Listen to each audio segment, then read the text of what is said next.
Okay, we're gonna do a quick dive into protein. I had someone ask me last week, they had a trip coming up, they wanted to tone down for the trip, and it's a few weeks away, and they said, you know what, should I intermittent fast for the next few weeks?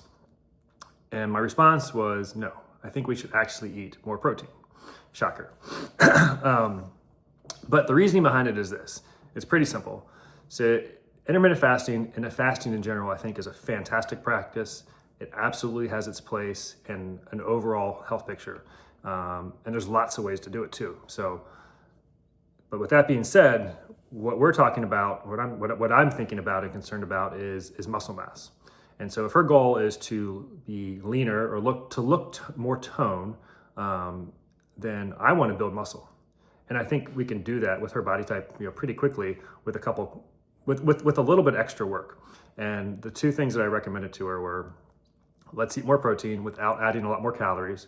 So not bars and shakes and all those kinds of things. Let's just eat whole food, like, maybe more chicken or meat or eggs, something that is not going to add a lot of other calories to the mix, and keep that protein there, because if we add too many calories, then we're probably are going to work against her goal. And then the second is that we would just change our training for the next few weeks and really target those muscle groups in a different way, more of a bodybuilder style training method, which is just different than our typical functional training method. They both build strength. One is a little bit more for show, though, than anything else. So to break this down though further, like why would intermittent fasting be bad? And it's really simple. She would have a smaller window throughout the day to eat in, and naturally she's probably going to end up just skipping a meal or just eating less, because most people can only eat so much in one sitting, and life gets busy, things happen. It's pretty easy. I know for me, when I get busy, it's pretty easy to skip a meal if I don't make myself, take the time and stop and figure it out and eat. So what a lot of physicians have found, that have tracked their patients that do intermittent fasting, is that they typically lose a higher percentage of muscle mass when they fast like this for prolonged periods of time than body fat. So yes, they may have lost some weight on the scale over a period of time, but a higher percentage of that is muscle mass. And so for someone over 40, especially, that is not what I want to set myself up for. Do not want to, we're already on a downward slope of losing a certain amount of muscle mass per year. So we're training to try to prevent that, to counteract that.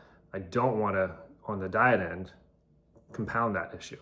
And the reason for it is amino acids. Proteins provide the essential amino acids our body needs to build muscle, for recovery. It plays into hormones and sleep quality, all these other things as well. So we have to incorporate these essential amino acids into our diets. And by getting less protein in throughout the day, because we've just consumed fewer calories, we're already, you can kind of see where this is going. We're going to get less of these amino acids in, and we're working against the other training that we're doing. So I want to say, like, very clearly, I am not a nutritionist. I am not a physician. I am not a dietitian. I am regurgitating all this information from physicians that I trust, from bodybuilders, from other health professionals that I follow, and then I do place a lot of trust in. And this is just information I've heard over and over and over again from lots of different areas of the health space. So I do trust this information, and I also believe that is very individual. It's an experiment to find out what works well for each of us, because I could tell you the best foods to eat, but if you don't like any of them, if they're not something that you can easily consume or prepare or have access to, it doesn't matter. So it really is finding your own way that works, but I believe the principles do not change. And a couple of the principles that we really focus on in our program are 30 to 50 grams of protein per meal, as well as a whole food diet, as a mostly whole food diet. If you do those two things, you just hit so many buckets, and it also provides a lot of flexibility in eating, which I think is really, really important. Strict diets, things that are incredibly restrictive, like, they just don't last, and they're not a lot of fun for most people. There's a small percentage of people that can do it and they're fine with it, but the majority of people, it just doesn't work for. Again, long term. We're not talking about even weeks or months, but really long term, like having a diet that works for you is incredibly important without making it a mental or emotional roller coaster as well. So, I mean, I'm thinking about that whole picture there of what is actually sustainable. So a couple quick things is most people don't get enough protein to begin with. If you cut your calories down, make sure you're not cutting your protein down. If anything, add to your protein, because it's been found you can build muscle just by adding protein to your diet. Not even doing resistance training, but a lot of people, if they just add protein to the diet, they actually build muscle. So remember that most people don't get enough. Aim for 30 to 50 grams per meal. Your protein synthesis in the morning is the highest within the first couple hours of waking. So make sure in the morning you might have to work yourself up to this, but get a big dose of protein in the morning. And then if you stack another meal for your dinner, that takes care of most of your protein for the day. So it becomes much easier too. This is also just about logistics and how to make this stuff work. And you can't eat too much at once. This was kind of old information that used to float around there, that you can't eat more, you can't synthesize, your body can't use more than 30 grams at a time. You can eat as much as you want. You can eat 50, 60, 70 grams. And if you actually don't eat enough, if you only eat sometimes like 10 or 15 grams, it almost even doesn't register.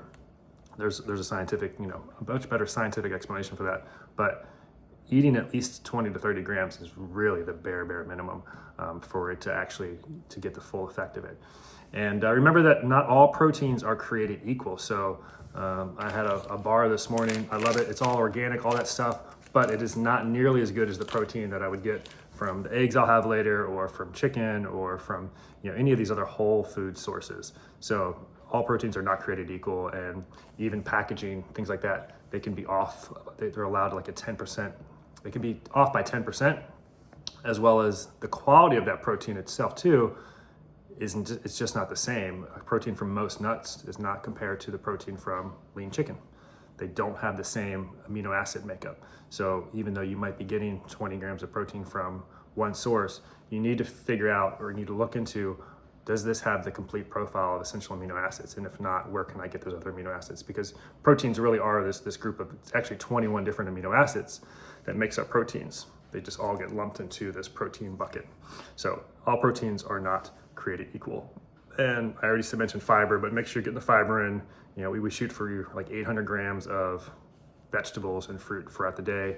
If you do that, like, you've got a pretty rock solid diet without having to count every single calorie, without having to think about, is this good for me? Is this too much? Is this too little? Like, just eat the whole foods, and you'll over time figure that out. And then depending on what your goals are, there are times, once you have a established baseline, there are times for restricting calories.